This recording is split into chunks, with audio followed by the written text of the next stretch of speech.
संस्कृता students. आज मैं आप लोगों को बीए सेकेंड सेमेस्टर की 4th यूनिट में जो कि काव्य शोभा जो कि साहित्य दर्पण का ही स्वरूप है, इसमें महाकाव्य का क्या लक्षण है, क्या स्वरूप है, आज मैं इस क्लास में आपको वही बताने जा रही हूँ। तो आइए देखते हैं कि महाकाव्य का लक्षण। तो यहाँ कहते हैं कि सर्ग बंधो महाकाव्यो तत्रैको नायका सुरा।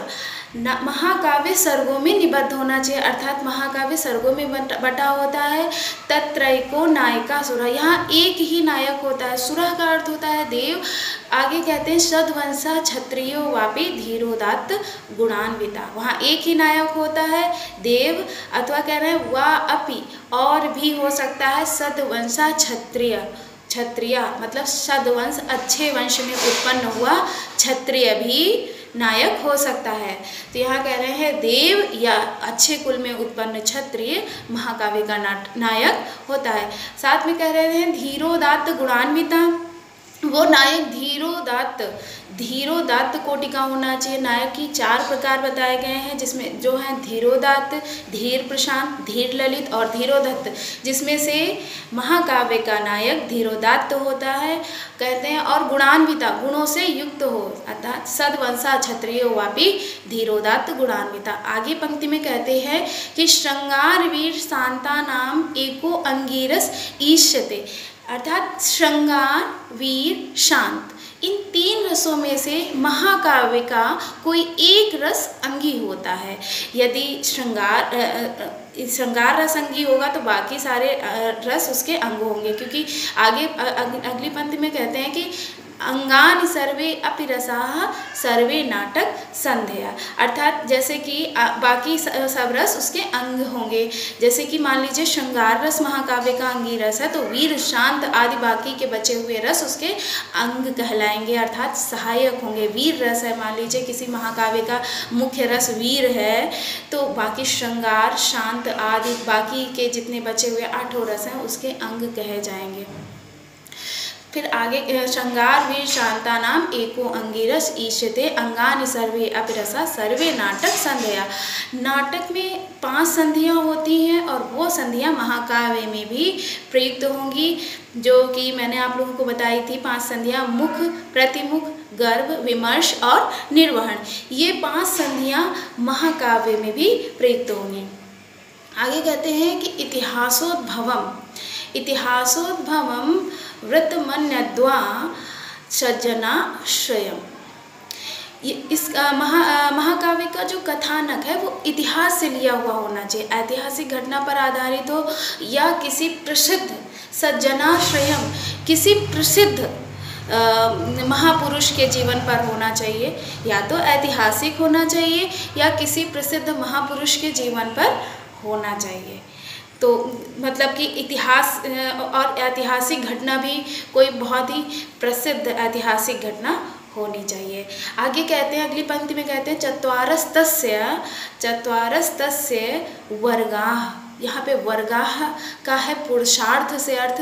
पुरुषार्थ 4 होते हैं, धर्म अर्थ काम मोक्ष। तो यहाँ यही कहा है चत्वारस्तस्य, यही चत्वार, ये 4 यही हैं, धर्म अर्थ काम मोक्ष। चत्वारस्तस्य चत्वारस्तस्य वर्गाः स्युतस्वेकं च फलं भवेत्, अर्थात कि 4 वर्ग में से, धर्म अर्थ काम मोक्ष में से किसी एक की अंत में फल प्राप्ति होती है। इन 4 में से किसी एक को की फल प्राप्ति बताई गई है महाकाव्य में। कि या तो धर्म, बाद में आधिकारिक, जो आधिकारिक होगा कथा का, उसे या कथा वस्तु का आधिकारिक जो होगा उसे या तो धर्म की प्राप्ति होगी, या अर्थ की प्राप्ति होगी अंत में, या काम की प्राप्ति होगी, या मोक्ष की प्राप्ति होगी। इस प्रकार से एक इसमें से रहेगा। तो चत्वारस्तस्य वर्गाः स्युतस्वेकं च फलं भवेत्।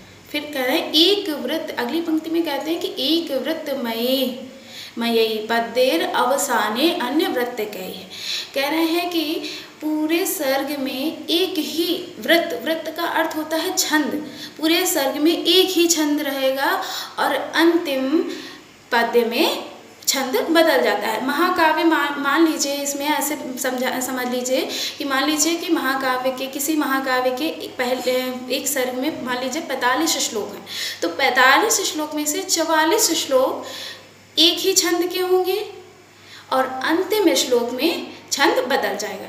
जैसे कि 45 में से 44 श्लोक में वंशस्थ छंद है और आखिरी छंद में बदल गया, वहाँ पे पुष्पिताग्रा या श्रद्धरा कोई भी छंद नया ले आए, तो ऐसे होता है।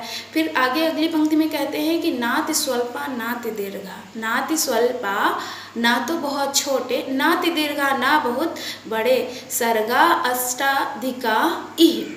ना तो बहुत छोटे और ना ही बहुत बड़े, कम से कम 8 सर्ग होने चाहिए महाकाव्य में। महाकाव्य में 8 सर्ग कम से कम है और अधिक से अधिक आप जितना बढ़ाना चाहें उतने बना सकते हैं। तो इस प्रकार से आपने महाकाव्य का लक्षण देखा, स्वरूप कैसा है महाकाव्य में, किन किन चीज़ों का हमें ध्यान रखना है, किन बातों का हमें यहाँ पे विशेष ध्यान रखना कि महाकाव्य सर्गों में बंधे होने चाहिए, सर्ग में निबद्ध होता है। साथ में सूर्य या कोई प्रसिद्ध देवी या कोई प्रसिद्ध क्षत्रिय इसका नायक होना चाहिए, वो भी धीरोदात्त होना चाहिए। श्रृंगार वीर शांत में से एक अंगी होता है रस, बाकी उसके अंग होते हैं। और इसका कथानक ऐतिहासिक घटना पर आधारित हो या किसी प्रसिद्ध महापुरुष के जीवन पर हो। और जो है इसमें सर्ग में से एक ही छंद चलेगा और प्रत्येक सर्ग में अंतिम श्लोक में छंद बदल जाता है। और ना तो बहुत छोटे ना बहुत बड़े, कम से कम 8 सर्ग होने चाहिए। और यहाँ भी मैंने आप लोगों को बताया कि शांत, वीर और श्रृंगार ये 3 रस अंगी होते हैं, लेकिन एक ऐसा भी महाकाव्य है जिसमें इन तीनों में से कोई भी रस नहीं अंगी है। ये यहाँ पे हम कह सकते हैं कि ये इसका पादक ही मान लीजिए आप इस लक्षण का, कि रामायण जो आदि काव्य है, जिसके आदि कवि वाल्मीकि जी ने रचना की है, उसमें वह महाकाव्य 500 सर्गों में निबद्ध महाकाव्य है, जिसमें 24,000 श्लोक हैं। और यह करुण रस का इसका अंगी रस करुण रस है और ये बहुत ही सुप्रसिद्ध महाकाव्य है। इसे आश काव्य भी कहते हैं कि वाल्मीकि जी एक बार तमसा नदी के तट पर जा रहे थे कि उन्होंने देखा कि एक क्रौंच जोड़े के पक्षी में से एक पक्षी को व्याध ने मार दिया है और दूसरा करुण क्रंदन कर रहा है। उसका करुण क्रंदन सुनकर महर्षि के हृदय में करुणा का संचार होता है, करुण रस का संचार हो जाता है और वो सहसा उनके मुंह से एक श्लोक निकल पड़ता है जो कि श्राप दिया उन्होंने व्याध को कि माँ निषाद प्रतिष्ठाम त्वगमा शाश्वती समा यत् मिथुनात् क्रौंचम एकम वधि काम मोहितम। हे निषाद, तू चाहे जितने अच्छे कार्य कर ले तब कर ले, लेकिन तू कभी प्रतिष्ठा को प्राप्त नहीं करेगा। अर्थात हे निषाद, तू कभी किसी भी प्रतिष्ठा को प्राप्त नहीं कर सकता क्योंकि तूने काम मोहित क्रौंच पक्षी के जोड़े में से एक का वध कर दिया है। बस ये इस श्लोक के प्रत्येक चरण में 8 वर्ण थे और यहाँ से ही शुरू हो गया।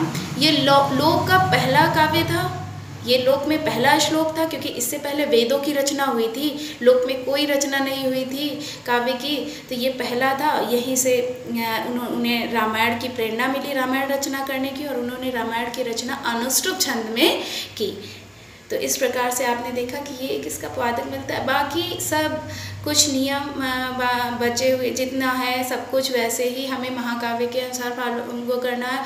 और महाकाव्य के मैं आपको उदाहरण बताऊं, जैसे कि महाकवि कालिदास का रघुवंश महाकाव्यम 19 सर्गों में निबद्ध है। महाकवि माघ का शिशुपाल वधम है जो कि 20 सर्गों में निबद्ध है। महाकवि हर्ष जो कि श्री हर्ष कह लें हम उनको, श्री हर्ष नाम है उनका, तो उनका नैषधीय चरितम 22 सर्गों में निबद्ध है। तो इस प्रकार से ये इसके महाकाव्य के उदाहरण हैं। Thank you class. वंदे।